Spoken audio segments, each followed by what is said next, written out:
16 సంవత్సరాల పాటు ఒక కుటుంబం శ్రీవారు కోరిన కోరిక తీర్చడానికి పస్తులుంది. మామూలుగా 1-2 రోజులు పస్తులుంటేనే మనం తట్టుకోలేం. కానీ వాళ్ళు అన్ని సంవత్సరాలు ఎలా ఉండగలిగారు? తీరా ఆ కోరిక తీర్చబోయే సమయానికే వారికి అతి పెద్ద కష్టం వచ్చింది. ఏమిటా కోరిక? ఇంతకి శ్రీవారి కోరికను ఆ పేద భక్తులు తీర్చగలిగారా లేదా? ఆ కోరిక వల్ల టీటీడీలో అతి పెద్ద మార్పు జరిగింది. ఏమిటా మార్పు? ఆ పేరు పివిఆర్కే ప్రసాద్. ఆ రోజు 1980 అక్టోబర్ నెల చివరి వారంలో గురువారం ఆ మధ్యాహ్నం నేను చాలా అత్యవసరమైన సమావేశంలో ఉండగా ఆలయ పేష్కార్ దగ్గర నుంచి ఒక ఫోన్ కాల్ వచ్చింది. పేష్కార్ నాకు చెప్పిన విషయం ఏంటంటే కర్ణాటక నుండి 20 మంది సభ్యుల కుటుంబం ఒకటి వచ్చింది. వాళ్ళంతా 108 బంగారు నాణాలతో స్వామివారి కోసం ఒక కాసుల హారం తయారు చేయించారు. ప్రతి ఒక్క కాసు మీద శ్రీవారి నామం, అమ్మవారి నామం చెక్కించారు. ఆ కాసుల హారాన్ని స్వామివారికి సమర్పించుకోవాలని ఆ భక్తుల కోరిక. అంతేకాదు ఆ హారాన్ని ఆ మరునాడే అభిషేకానంతరం స్వామివారికి అలంకరిస్తే తమ కుటుంబ సభ్యులంతా స్వామివారిని ఆ అలంకారంలో చూసి ధరించాలన్నది వారి తాపత్రయం. నిజానికి అప్పటికే కొన్ని దశాబ్దాల కాలంగా అమల్లో ఉన్న నిబంధనల ప్రకారం ఏ భక్తుడైనా స్వామివారికి తమ ముడుపును ఒక బహుమానం రూపంలో ఇవ్వాలనుకున్న దాన్ని నేరుగా హుండీలో మాత్రమే సమర్పించాలి. లేదా వారి సంతృప్తి కోసం వారు ఆ బహుమానాన్ని ఆలయ అధికారులకిచ్చి రసీదు తీసుకోవచ్చు. అక్కడి నుంచి ఆ బహుమానం టీటీడీ ట్రెజరీకి పంపించబడుతుంది.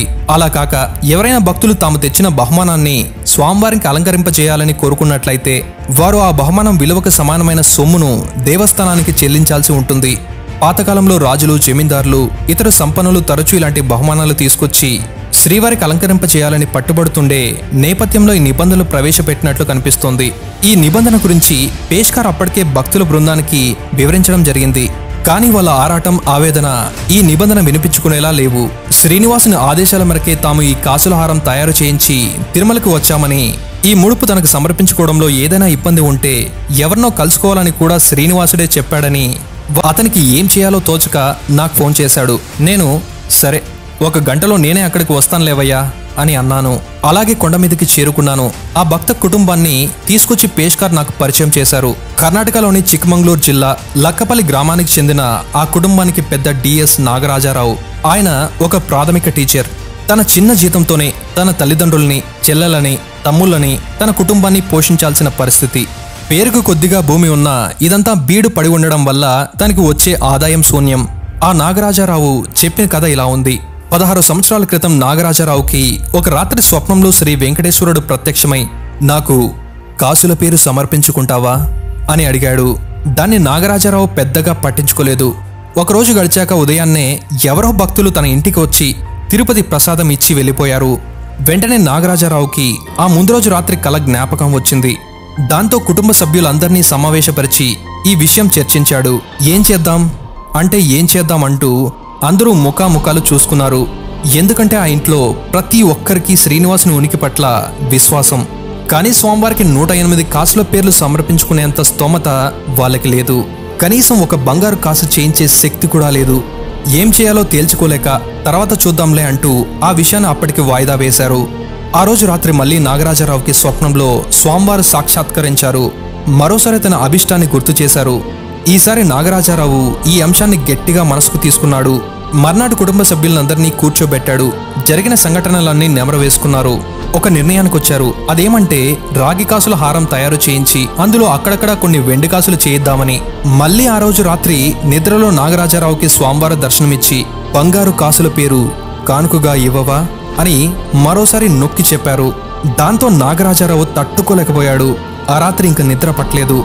ఎంత త్వరగా తెల్లారుతుందా, ఎంత వేగంగా ఈ విషయాన్ని ఇంట్లో వాళ్ళందరికీ చెప్పి పరిష్కారం వెతుకుదామా అన్న ఆరాటంలోనే ఆ మిగతా రాత్రంతా గడిపాడు. తెల్లవారుతూనే మళ్ళీ కుటుంబం అంతా కూర్చున్నారు. ఇంట్లో ఆడవాళ్ళ మంగళసూత్రాలన్నీ కలిపిన 1-2 బంగారు కాసుల కన్నా చేయించలేమే. 108 కాసులతో బంగారు హారం ఎలా చేయించాలి, ఎలా అలా తర్జన భర్జనలయ్యాక సరే కానుక కోరిన ఇలవేల్పే ఈ సమస్యను కడతీర్చే మార్గం చూపిస్తాడు అని అనుకున్నారు.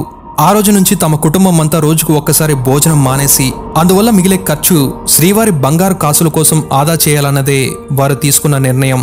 6 మాసాల పాటు ఆ కుటుంబంలోని పసిపిల్లల దగ్గర నుంచి వృద్ధుల దాకా ప్రతి ఒక్కరూ రోజుకొక పూట ఉపవాస దీక్ష అవలంబిస్తూ వచ్చారు. అలా కూడబెట్టిన సొమ్ముతో 6 మాసాల తర్వాత వాళ్ళు చేయించగలిగింది 2 బంగారు కాసులు మాత్రమే. ఇంకా 106 కాసులు తయారు చేయించాలి. నాగరాజారావు కుటుంబం శ్రీనివాసుడి మీదే భారం వేశారు. నిత్యం స్వామిని స్మరిస్తూ ఉపవాసాలు కొనసాగించారు. ఈలోగా ఇంట్లో పరిస్థితులు మారుతూ వచ్చాయి. నాగరాజారావు తమ్ముడికి ఉద్యోగం వచ్చింది. ఆ మరుసటి సంవత్సరం ఆ ప్రాంతంలో ఒక నీటిపారుదల పథకం అమల్లోకి వచ్చి నాగరాజారావు పొలాల్లోకి నీరు ప్రవహించింది. 2-3 సంవత్సరాల కాలంలో వాళ్ళ బీడు భూముల్లో సేద్యం ఆరంభమైంది. వేసిన పంటలన్నీ సత్ఫలితాలనిస్తూ వచ్చాయి. మెరుగుపడిన ఆర్థిక పరిస్థితిలో బంగారు కాసుల సేకరణ ఉద్యమం పుంజుకుంది. ఆరంభించిన 16 సంవత్సరాలకి వాళ్ళ దీక్ష ముగింపుకొచ్చింది. 108 కాసుల బంగారు హారం తయారైపోయింది. ఉపవాసాలతో పొదుపు చేసిన సొమ్ము, పంటల మీద ఆదాయంలో ఖర్చులు పోగా మిగిలిన సొమ్ము అలా వాళ్ళ జీవించడం కోసం తిన్నది మినహా మిగతా ప్రతి రూపాయిని పోగు చేసి అనువనువుగా పొంగిపొర్లే భక్తిభావంతో ఆ రూపాయల్ని బంగారు కాసులుగా మార్చి శ్రీవారికి కానుకగా సమర్పించుకునే ముహూర్తం వచ్చిన రోజున మరోసారి తిరుమలేశుడు నాగరాజారావుకి కలలో దర్శనమిచ్చాడు. అంతా కలిసే తయారు చేశారుగా హారాన్ని, మరి అంతా కలిసే కొండకు వచ్చి నా ముడుపు చెల్లించుకోరా, మీ హారంలో నన్ను దర్శించుకోరా అని స్వామివారు కోరారు. ఇంకా విచిత్రం, మీకేమైనా ఇబ్బంది వస్తే ఈ వ్యక్తిని కలుసుకోండి అని చెబుతూ స్వామివారు ఒక మనిషిని చూపించి అంతరార్థనమయ్యారు. భక్తికి దరిద్రానికి మధ్య దూరాన్ని ఛేదించుకుంటూ 16 సంవత్సరాలు సుదీర్ఘ ప్రయాణం చేసి శ్రీవారి కానుకతో కొండకు వచ్చిన వారి దగ్గర లక్కపల్లి తిరిగి వెళ్లడానికి ఖర్చులకు సరిపడే సొమ్ము మాత్రమే మిగిలిందట. ఇలా చెబుతున్న నాగరాజారావుకి ఒక్కసారిగా ఏదో స్ఫురించింది. మరుక్షణం ఆదృత ఆనందంతో నిండిన కంఠంతో మీరే నాకు కలలో వెంకటేశ్వర స్వామివారు చూపించిన వ్యక్తి మీరే, మిమ్మల్ని ఆయన కలుసుకోమని చెప్పారు అంటూ నాగరాజారావు ఉద్వేగంతో నా చేతులు పట్టుకుని ఊపేశాడు. నాకేం అర్థం కాలేదు. నేను ఇతన్ని చూడ్డం ఇదే మొదటిసారి. నేను వీరి కలలో రావడం ఏంటి? ఆ శ్రీనివాసుడే నాకు ఈ పని చేయమని ఆదేశించాడా అని తలుచుకోగానే నా కళ్ళు చెమ్మగిల్లాయి. నాకు పరిస్థితి అర్థమైంది. ఆ కాసులహారాన్ని స్వామివారికి అలంకరింపచేయడానికి నిబంధనల ప్రకారం కావాల్సిన వర్తన ఇచ్చే స్తోమత లేదు సరికదా. అభిషేకానంతరం దర్శనం చేయించడానికి చెల్లించాల్సిన రసీదు చెల్లించే పరిస్థితి కూడా వారికి లేదు. నిబంధనల ప్రకారం వర్తన అడుగుదామా అంటే కనీసం 2 లక్షల రూపాయలకు పైగా వాళ్ళు చెల్లించాల్సి ఉంటుంది. పోనీ వర్తన లేకుండా హారాన్ని స్వామివారికి అలంకరింపజేద్దామా అంటే ఎగ్జిక్యూటివ్ ఆఫీసర్కి అలాంటి విచక్షణ అధికారాలు లేవు. విద్యుక్త ధర్మానికి విశ్వాసాల విలువకి మధ్య అదొక సంఘర్షణ. కాని వారి మొహాల్లో ఆ భక్తి, ఆవేదన, ఆరాటం 16 సంవత్సరాల శ్రమ ఫలితంగా దక్కుతుందనుకుంటున్న మధుర క్షణాల కోసం ఆర్తితో ఎదురుచూపులు చూస్తుంటే వీలుపడదు అని చెప్పలేకపోయాను. నా ఉద్యోగం పోయినా పర్లేదు, ఆ స్వామి సేవకుడిగా నేను ఈ పనిని చేయలేకపోయానన్న బాధ నాకొద్దు. ఏది ఏమైనా 108 కాసుల హారాన్ని ఆ స్వామివారి మెడలో వేయించి ఈ పేద భక్తుల కోరిక ఆ స్వామివారి ఆదేశాన్ని ఎట్టి పరిస్థితుల్లోనూ తీర్చాలి. ఈ ఆలోచనలు రావడమే ఆలస్యం. నేను పేష్కారికి ఆదేశించాను. వారి కోరిక ప్రకారమే కానివ్వండి. వర్తన చెల్లింపు నుండి వారిని మినహాయించండి. నా ఆదేశాల ప్రకారం ఆ మర్నాడు అభిషేకం తర్వాత స్వామివారిని ఆ కాసుల హారంతో అలంకరించారు.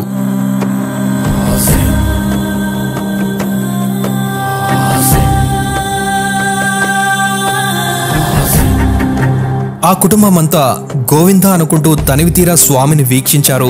ఆ క్షణంలో వాళ్ళ కళ్ళలో తొణికిసలాడుతున్న ఆనందం, భక్తి పారవశ్యం ఏమని వర్ణించగలను. నిబంధనలు అతిక్రమిస్తే శిక్ష ఎవరైనా అనుభవించాలి. ఒకవేళ నా ఉద్యోగం పోతే నాకు ఇంతవరకే ప్రాప్తం అనుకుంటాను. బోర్డు సభ్యులు నన్ను మీటింగ్కు రమ్మన్నారు. నా గుండెల్లో రైళ్లు పరిగెడుతున్నాయి. వాళ్ళకి ఏం సమాధానం చెప్పాలి? చెప్తే వింటారా? బోర్డు సమావేశంలో నేను చేసిన నిబంధన ఉల్లంఘన గురించి వివరించాను. ఆశ్చర్యంగా వాళ్ళు నన్ను ఒక్క మాట కూడా అనలేదు. నాగరాజారావు గారి భక్తి గాథ వారిని కూడా కదిలించేసింది. వెంటనే బోర్డు ఆ కాసులహారం విషయంలో నేను తీసుకున్న చర్యకి ఆమోదముద్ర వేసింది. అంతేకాదు, భవిష్యత్తులో ఇలా ఎవరైనా పేద భక్తులు ఇవ్వదలిచిన బహుమానాల విషయంలో కూడా వర్తనకి మినహాయింపు ఇవ్వాలని కూడా తీర్మానించింది. నాకు ఇప్పటికీ అంతుపట్టని ప్రశ్నలలో ఇది కూడా ఒకటి. ఎందుకిలా జరిగింది? ఏ శక్తి నాగరాజారావుకి కాసులహారం చేయించమని ప్రేరేపణ కలిగించింది? ఏ శక్తి నిబంధనల్ని ఉల్లంఘించే ధైర్యాన్ని నాకిచ్చింది? 1979లో పీవీఆర్కే ప్రసాద్ గారికి అనుకోకుండా 2 అర్జెంట్ మెసేజ్లు వచ్చాయి. ఒకటి కంచి పీఠాధిపతులు చంద్రశేఖరేంద్ర సరస్వతి స్వామి నుంచి, మరొకటి పుట్టపర్తి సాయిబాబు దగ్గర నుంచి. ఆశ్చర్యంగా ఆ రెండిటి సారాంశం ఒకటే: శ్రీమతి ఎంఎస్ సుబ్బలక్ష్మి గారిని ఆదుకోవడానికి టీటీడీ ఏదొకటి చెయ్యాలి అని. ఎంఎస్ సుబ్బలక్ష్మి గారు భారతదేశం గర్వించదగ్గ గాయనీమని. మహాత్మా గాంధీజీ లాంటి వారే ఆమెను అడిగి మరీ పాట పాడించుకున్నారంటే ఆమె గురించి ప్రత్యేకంగా చెప్పాల్సిన అవసరం లేదు. ఆమెకు వచ్చిన సమస్య గురించి తెలుసుకోవాలంటే క్లుప్తంగా ఆమె జీవన విధానం గురించి మీకు చెప్పాలి. మీరెప్పుడైనా గమనించారా? ఎంఎస్ సుబ్బలక్ష్మి గారి పాటలు వింటుంటే తెలియని తన్మయత్వానికి గురై ఒక అద్భుతమైన లోకానికి తీసుకెళ్తుంది ఆమె గాత్రం. కొంతమంది ఆమెను ఇలా ప్రశంసిస్తుంటారు, పశు పక్షాదుల్ని సైతం పరవశింప చేయగల మాధుర్యం ఆమె గొంతులో దాగుందని. అందుకేనేమో ప్రధానమంత్రి పండిత్ జవహర్లాల్ నెహ్రూ సైతం ఎంఎస్ గాత్ర జలేదిలో సమ్మోహన సంగీత తరంగాల తన్మయత్వంలో తేలిపోతున్నప్పుడు who am I, mere prime minister of India, before you the queen of music అని అన్నారు. అంటే ప్రధానమంత్రినైతే మాత్రం నీ వంటి సంగీత సామ్రాజ్ఞి ముందు నేనెంత అని అంత గొప్పగా ఎంఎస్ సుబ్బలక్ష్మి గారిని ప్రశంసించారు. ఆమె ఒక్క కాన్సర్ట్ పెడితే కోట్ల కొద్దీ డబ్బులు వసూలయ్యేవి.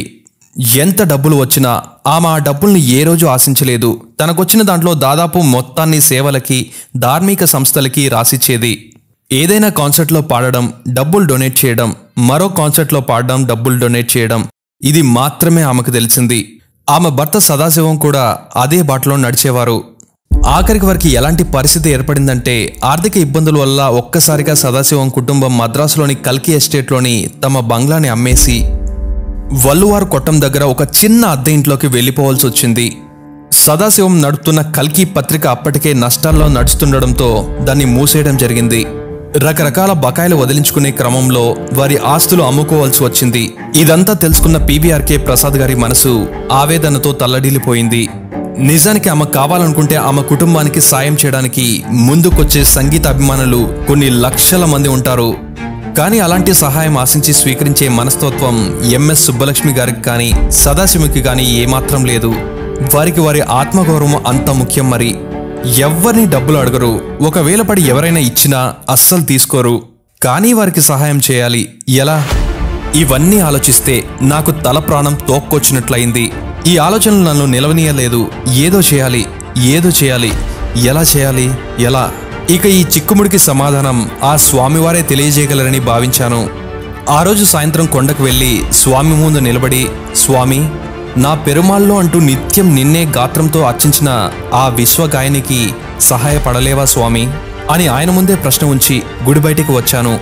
ఎదురుగా మెట్ల మీద ఒక భక్తి బృందం మధ్యలో కూర్చుని ఒక వృద్ధురాలు గోవింద కీర్తనలు పాడుతుంది.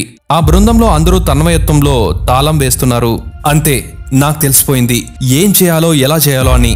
ఆ రోజు రాత్రి నాకు అస్సలు నిద్ర పట్టలేదు. ఇక ఏమాత్రం ఆలస్యం చేయకుండా ఎంఎస్ సుబ్బలక్ష్మి గారి చేత అన్నమయ్య కీర్తనల్ని దేశవ్యాప్తంగా ప్రచారంలోకి తీసుకురావాలన్న ప్రతిపాదన టీటీడీ కమిటీ ముందు ఉంచాను. కొంతమంది అయితే ఇప్పుడిప్పుడే పాప్ సింగర్ పాటలకి మన వాళ్ళు ఊగిపోతున్నారు, ఇలాంటి సమయంలో ఎంఎస్ గారి చేత పాటలు పాడించి దేశం మొత్తం ప్రచారం చేయాలన్న ఆలోచన వృధా ప్రయాస, అంత డబ్బులు బూడిదలో పోసిన పన్నీరవుతుంది, ఎందుకండి ఇదంతా ప్రసాద్ గారు అని అన్నారు. నాకు ఆ క్షణం ఏం మాట్లాడాలో అర్థం కాలేదు. కమిటీ చైర్మన్ శ్రీ రమేషన్, మరికొంతమంది సభ్యులు, అలానే శ్రీ చంద్రమౌళి రెడ్డి గారు గో అహెడ్ అంటూ నన్ను మరింత ప్రోత్సహించారు. రమేషన్ గారితో కలిసి మద్రాసుకు వెళ్ళాను. ఎంఎస్ కుటుంబం వల్లువార్ కొట్టం దగ్గర ఒక చిన్న ఇంట్లో అద్దెకు ఉంటున్నారు. అక్కడికి వెళ్తూనే సదాశివం గారికి శ్రీనివాసుని ఫోటో ఫ్రేమ్ బహుకరించాం.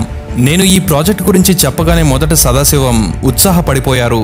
కానీ అంతలోనే వెనక్కి తగ్గి, అన్నమయ్య కీర్తనలన్నీ తెలుగులో ఉంటాయి, మాకు తమిళం తప్ప తెలుగు రాదు, చిన్నప్పటి నుంచి సాధన చేసిన త్యాగరాజ కీర్తనల్లో పాడడం తేలిక, కానీ ఇప్పుడు 60 ఏళ్ల వయసులో ఇన్ని తెలుగు కీర్తనల్ని సాధన చేయడం అంటే, ముఖ్యంగా తెలుగు ఉచ్చారణలో తమిళ యాస చొరవడకుండా పాడాలంటే ఆమెని ఈ వయసులో ఇబ్బంది పెట్టడమే అవుతుంది అని ఆయన సందేహాన్ని తెలియజేశారు. ఆయన చెప్పిన దానికి కారణం ఉంది. కీర్తనలలోని భావాన్ని, స్ఫూర్తిని అర్థం చేసుకోకుండా గానం చేయడం ఎంఎస్ సుబ్బలక్ష్మి గారు ఇష్టపడరు. ఆ రకంగా ఒక్కొక్క అన్నమయ్య కీర్తనని అర్థం చేసుకుని శబ్దం చెడకుండా సాధన చేయాలంటే కనీసం ఒక వారం రోజులు పడుతుంది. 5 లాంగ్ ప్లే రికార్డులు చేయాలనుకుంటున్నాం. 50 కీర్తనలు అంటే 50 వారాలు, ఇంచుమించు 1 సంవత్సరం. సదాశివం పెదవి విరిచేశారు. ఇది జరిగేది కాదని సదాశివం మాటల్లో ధ్వనించింది. ఇక నాకు నీరసం వచ్చింది. ఇంత కష్టపడి ఈ కుటుంబానికి సహాయం చేద్దామని వస్తే ఈయనేమిటి ఇలా అంటున్నాడు?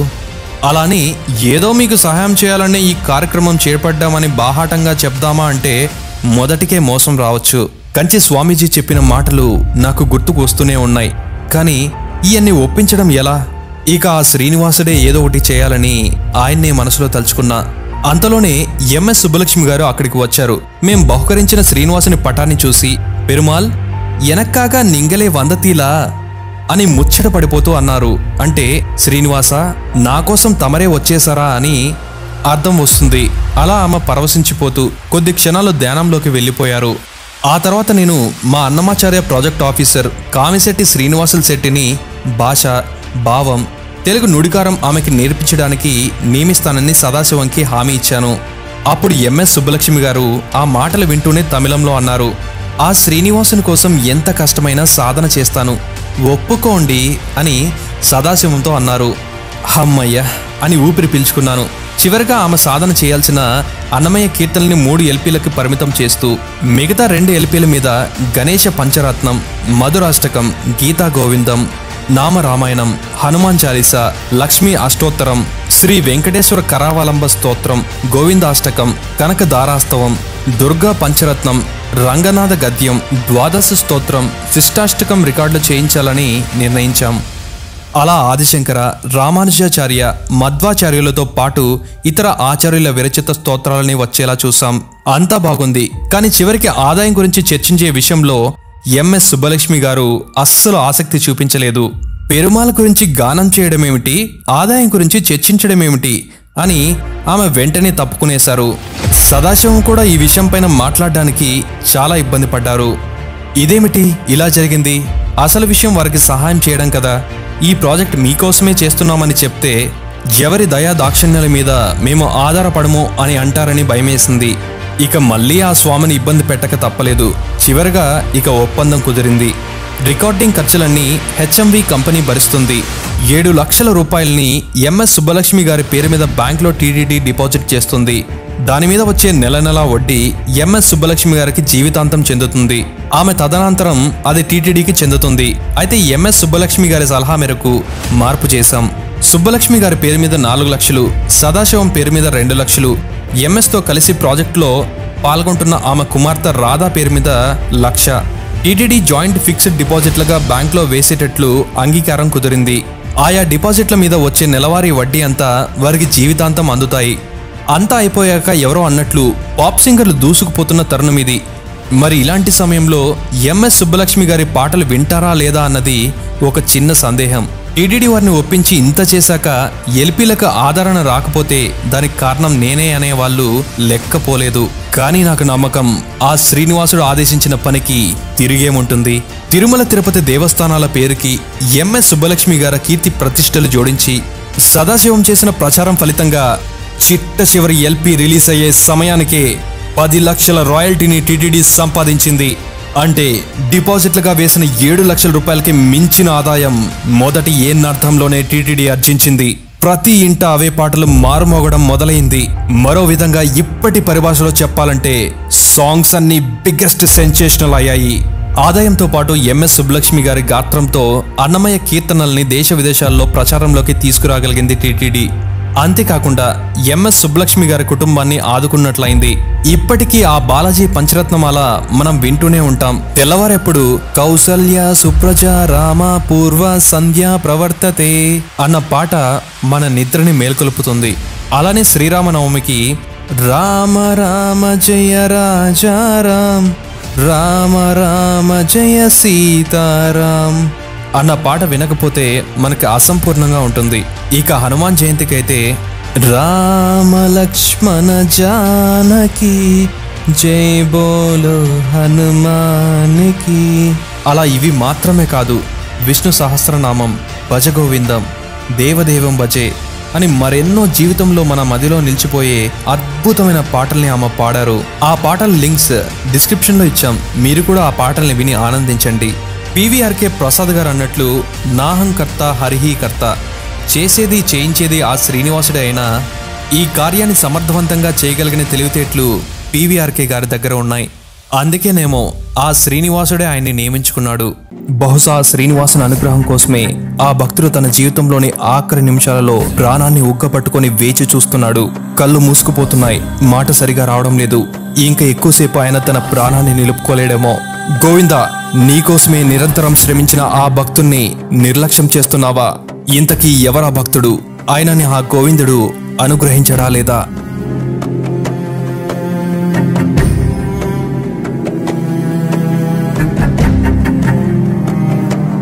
తిరుమల శ్రీనివాసుని తన భక్తిపూర్వక అక్షరమాలలతో అనునిత్యం సేవించిన మహాభక్తునిగా తాళ్లపాక అన్నమాచార్య గురించి తెలియని ఆంధ్రుడుండడు. ఆయన భక్తి భావావేశంలో రాసిన కీర్తనలు 30,000కు పైగా ఉన్నాయి. అన్నమయ్య భక్తితో సాగించిన సాహితీ యజ్ఞంలో విలువల్ని, ఆరాధనని గుర్తించిన అప్పటి పాలకులు ఆ కీర్తనలన్నిటినీ తామ్ర పత్రాల మీద చెక్కించారు. వాటిలో కొన్నిటికి గోసాయిల ద్వారా గ్రామాల్లో ప్రచారం లభించింది. ఆ రకంగా ప్రచారంలోకి రావడం వల్లే ఈనాటికి ప్రతి తెలుగు తల్లి నోట వినిపిస్తుంటుంది జోలపాట, జో అచ్యుతానంద జో ముకుంద. అలా ప్రచారానికి వినియోగించిన తామ్ర పత్రాలని గోడలో నిక్షిప్తం చేశారు. ఎవరు చేశారో, ఎప్పుడు చేశారో తెలీదు. ఆ సంకీర్తనల కట్ట 20వ శతాబ్దం మధ్యకాలంలో మహంతుల యాజమాన్యంలో ఆలయ నిర్వహణ జరుగుతున్న కాలంలో బయటపడింది. అలా బయటపడిన వాటిలో మనకి 11,000 మాత్రమే లభ్యమయ్యాయి. ఆ కీర్తనలకు వ్రాతప్రతులు తయారు చేయడంలో వేటూరి ప్రభాకర శాస్త్రి గారు, రాళ్లపల్లి అనంతకృష్ణ శర్మ గారు తదితరులు గమనీయమైన కృషి చేశారని చెప్తుంటారు. నాకు ముందు టీటీడీ ఎగ్జిక్యూటివ్ ఆఫీసర్గా పనిచేసిన శ్రీ రాజగోపాల రాజు గారు, దాదాపు 3 దశాబ్దాల పాటు టీటీడీకి అనేక స్థాయిలలో సేవలందించిన శ్రీ చలసాని అన్నారావుల సారథ్యంలో ఈ అన్నమయ్య కీర్తనల ప్రచురణ ప్రారంభమైంది. అన్నమయ్య సంకీర్తనలు జన బాహుల్యంలోకి చొచ్చుకుపోయాయి. ఆ సాహిత్యంలో ఉండే సంస్కృత, తెలుగు భాషల ప్రయోగాల మూలంగా ఆ కీర్తనలు పండితుల్ని, పామర్ని సైతం ఆకర్షించాయి. ఆ కీర్తనల్లో శాస్త్రీయ ధోరణి ఉంది. అన్నమయ్య ప్రాజెక్టుకి ఎంతో మంది కష్టపడ్డారు. అన్నమయ్య కీర్తనలు లిఖించి ఉన్న తామ్ర పత్రాల్ని పరీక్షించడం దగ్గర నుంచి అన్ని సంకీర్తనలను ప్రచురింపచేయడం, వాటికి ప్రముఖ సంగీత విద్వాంసుల సహాయంతో ఆయా రంగాలకు తగినట్టుగా సర్వస్థానాలను నిర్ణయింపజేయడం, ప్రముఖ గాయకులతో గానం చేయించడం, ఒక ఔత్సాహిక గాయక బృందాన్ని ఏర్పాటు చేసి వారి ద్వారా ఊరూరా ఈ కీర్తనలని ప్రచారం చేయడం, ఆడియో వీడియో క్యాసెట్లు తయారు చేయించడం మొదలైన ఎన్నో కార్యక్రమాలను చేపట్టాం. అలా ఎంతో మంది కష్టం ఫలితంగా అన్నమయ్య సంకీర్తనలు జన బాహుల్యంలోకి చొచ్చుకుపోయాయి. ఏ ఇంట చూసినా అవే పాటలు. ప్రాజెక్టులో భాగంగా శ్రీ ఎంఎస్ సుబ్బలక్ష్మి గారి బాలాజీ పంచరత్నమాల అప్పట్లో ఆడియో పరంగా ఒక బిగ్గెస్ట్ బ్లాక్ బాస్టర్గా నిలిచిందని చెప్పుకోవడంలో ఎటువంటి సందేహం లేదు. ప్రతి నెల కొన్ని కొత్త సంకీర్తనల్ని ఈ బృందం విధిగా సాధన చేసి తీరాలని, అలా సాధన చేసిన వాటిని బయట కార్యక్రమాలలో పాడే ముందు ఒకసారి నా బంగ్లాలో సమీక్షించాలని నిర్ణయించాం. అలా నెలకొకసారి రాత్రి 9 గంటల తర్వాత ఈ అన్నమాచార్య ప్రాజెక్టు గాయకుల బృందంతో నా సంగీత సమీక్షలు జరుగుతుండేవి. ఆ రాత్రి మా సంగీత సమీక్ష ముగిశాక కామిశెట్టి శ్రీనివాసులతో మాటల్లో నేను మర్నాడు బెంగళూరుకు వెళ్తున్నానని చెప్పాను. అది వింటూనే శ్రీనివాసులు, సార్ మీరు ఏమీ అనుకోకపోతే ఒక చిన్న మాట చెప్తాను. బెంగళూరులో రాళ్లపల్లి అనంతకృష్ణ శర్మ గారు ఉంటున్నారు. వారిని మీరు ఒకసారి మర్యాదపూర్వకంగా కలిసి పలకరిస్తే బాగుంటుందేమో. ఎందుకంటే ఇవాళ మీరు ఇంతటి బృహత్ కార్యక్రమం నిర్వహించడానికి మూల కారకుల్లో ఆయన కూడా ఒకరు.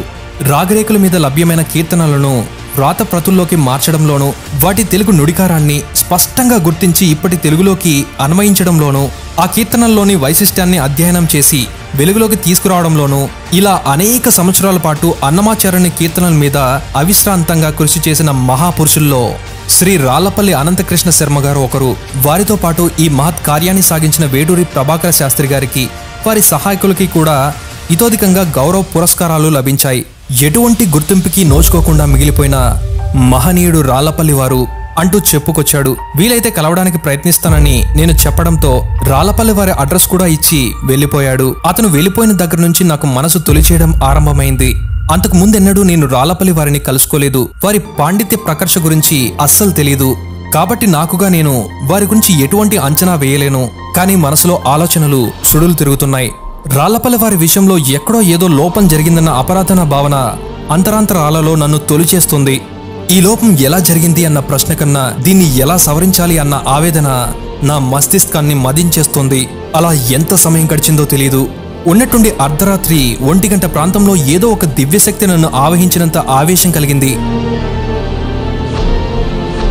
అప్పటికప్పుడు డిప్యూటీ ఎగ్జిక్యూటివ్ ఆఫీసర్కి ఫోన్ చేసి నిద్రలేపి మరీ చెప్పాను, చూడయ్యా, నేను తెల్లవారుజామున 6 గంటలకి బెంగళూరు బయలుదేరాలి. ఆలోగా శ్రీ రాళ్లపల్లి అనంతకృష్ణ శర్మ గారిని టీటీడీ ఆస్థాన విద్వాంసులుగా నియమిస్తున్నట్లు ఒక నియామక పత్రం, ఒక $1 ఒక శాలువ, శ్రీవారి లడ్డూ ప్రసాదం, అక్షింతలు వగైరా అంతా నా బంగళాకు చేరిపోవాలి. నేను అలా చెప్పేసరికి డిప్యూటీ ఎగ్జిక్యూటివ్ ఆఫీసర్ నిర్ఘాంతపోయాడు. ఎందుకంటే ఆస్థాన విద్వాన్ ఎవరిని నియమించాలన్నా టీటీడీ బోర్డు ఏటా ఒక నిపుణుల కమిటీని నియమించాలి.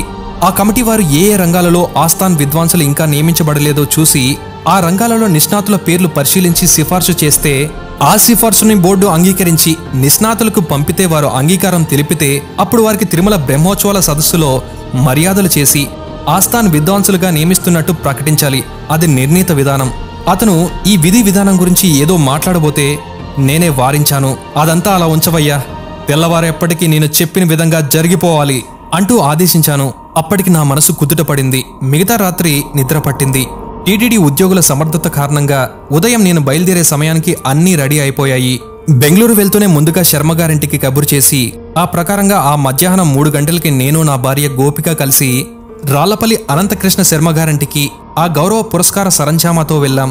వెళ్లేసరికి ఆ ఇంటి వాతావరణంలో చాలా మంది గుమిగూడి ఉన్నారు. వాళ్ళ ముఖాల్లో దిగులు తొంగి చూస్తుంది. కాస్త భయం వేసింది. ఏమిటి సంగతి అని అడిగితే ఎవరో చెప్పారు శర్మగారికి బాగుండడం లేదని. మేం లోపలికి వెళ్ళాం. ఆ గదిలో నిశ్శబ్దం తాండవిస్తుంది. శర్మగారు ఒక వారం రోజులుగా స్పృహలో లేరట. తన కొడుకు కాబోలు నన్ను దగ్గరికి తీసుకువెళ్లి శర్మగారి చెవిలో పిలిచాడు. ఆయన పలకలేదు. మళ్ళీ 4-5 సార్లు గట్టిగా పిలుస్తూ చెప్తున్నాడు, మీకోసం తిరుమల నుంచి ప్రసాదం వచ్చింది. ఈసారి కొద్దిగా కదలిక వచ్చింది వారిలో. అతి కష్టం మీద ఆయన కళ్ళు తెరిచారు. అర్ధ నిమిలిత నేత్రాలతో ఆ విద్వాంసుడు నా వంక చూస్తున్నారు. ఆయన కొడుకు నేనెవరో చెప్తున్నారు. ఆయనకి ఏం అర్థమైందో నాకు తెలియదు. నేను మాత్రం అనిర్వచనమైన అనుభూతికి లోనవుతూ శ్రద్ధ ప్రపర్తులతో డాలర్ హారాన్ని వారి మెడలో వేశాను. శాలువా కప్పాను. ఆస్వాన్ విద్వాంసుడి నియామక పత్రాన్ని, శ్రీవారి ప్రసాదాన్ని వారి చేతిలో పెట్టి నమస్కరించాను.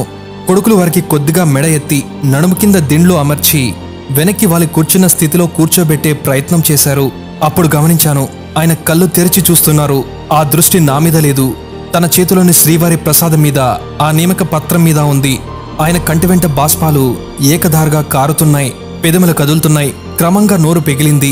రుద్ద కంఠంతో ఏమేమో అంటున్నారు. అర్థం కావటం లేదు. చెవి దగ్గరగా పెట్టి వింటున్నారు కొడుకులు.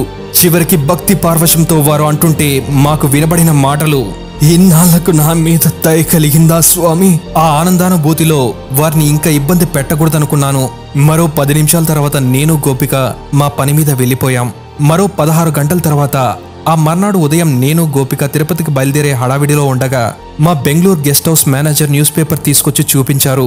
మొదటి పేజీలో రాళ్లపల్లి అనంతకృష్ణ శర్మ గారి ఫోటో ప్రచురితమైంది. ఆ వార్త మా పలకరింపు గురించి కాదు, వారి ప్రాణవాయువులు అనంత విశ్వంలో లీనమైపోవడం గురించి. ఆ ముందు రోజు మేము వారిని కలిసి వెళ్లిన 10-15 నిమిషాలకే తిరుపతి ప్రసాదం చేతిలో ఉంచుకునే వారు స్వర్గస్థులయ్యారు. ఏమిటిది? ఎందుకిలా జరిగింది? జరిగిందంతా యాదృచ్ఛికమా, దైవేచ్ఛ? ఆ తర్వాత టీటీడీ బోర్డు మీటింగ్లో ఈ వివాదాస్పద అంశాన్ని, రాళ్లపల్లి వారిని ఆస్థాన్ విద్వాంసులుగా నియమిస్తూ నేను ఉత్తర్వులు అందించిన తీరు బోర్డు ఆమోదానికై ప్రవేశపెట్టాను. టీటీడీ బోర్డుకు మాత్రమే నిర్ణయాధికారం ఉండే ఇలాంటి సున్నితమైన అంశాల విషయంలో ఎగ్జిక్యూటివ్ ఆఫీసర్కి ఎలాంటి విచక్షణాధికారాలు లేవు. ఒకవేళ ఎగ్జిక్యూటివ్ ఆఫీసర్ తనకలాంటి విచక్షణాధికారాలు ఉన్నట్లు ప్రవర్తిస్తే ఆ ఎగ్జిక్యూటివ్ ఆఫీసర్ సర్వీసులను తక్షణం టీటీడీ నుంచి ఉపసంహరించవలసిందిగా రాష్ట్ర ప్రభుత్వానికి సిఫార్సు చేసే అధికారం అప్పట్లో బోర్డుకు ఉంది. ఈ సంగతి నాకు తెలుసు. కానీ జరిగిపోయిన దానికి ఏమీ చేయలేను. కనుక బోర్డు చేసే ఎలాంటి తీర్మానానికైనా కట్టుబడి ఉండడానికి మానసికంగా సిద్ధపడిపోయాను. అయితే నా వివరణ అంతా విన్నాక నా ఈ చర్య ఎటువంటి వాదోపవాదాలు లేకుండా చైర్మన్ బి నాగిరెడ్డి గారి ఆధ్వర్యంలో ఏకగ్రీవంగా ఆమోదాన్ని పొందింది. అప్పుడు నేను నాగిరెడ్డి గారిని అడిగాను, ఒకవేళ రాళ్లపల్లి వారు ఇంకా జీవించి ఉంటే ఇప్పుడు నేను చేసిన పనికి బోర్డు ఎలా స్పందించి ఉండేది? విజయ ఫిలిమ్స్ పతాకం మీద అనేక రకాల కథలకు సినిమా రూపాన్ని కలిగించిన నిర్మాత అయిన నాగిరెడ్డి సినిమా లాంటి ఈ కథ అంతా మరోసారి నెమరు వేసుకున్నట్లున్నారు. కొద్ది క్షణాల పాటు ఆయన ఏం మాట్లాడలేదు. తర్వాత సాలోచనగా తల పంకిస్తూ, చూడండి ప్రసాద్ గారు, ఏది ఎలా జరగాల్సిందో అలా జరిగిందని సరిపెట్టుకోవడమే తప్ప ఇప్పటికా అలాంటి ప్రశ్నలు మీరు అడగకూడదు, జవాబు ఆశించకూడదు, సరేనా? అంటే ఇది అలాగే జరగాలని రాసిపెట్టి ఉందనుకోవాలా? మరి ఏమనుకోవాలి ఈ సంఘటన గురించి?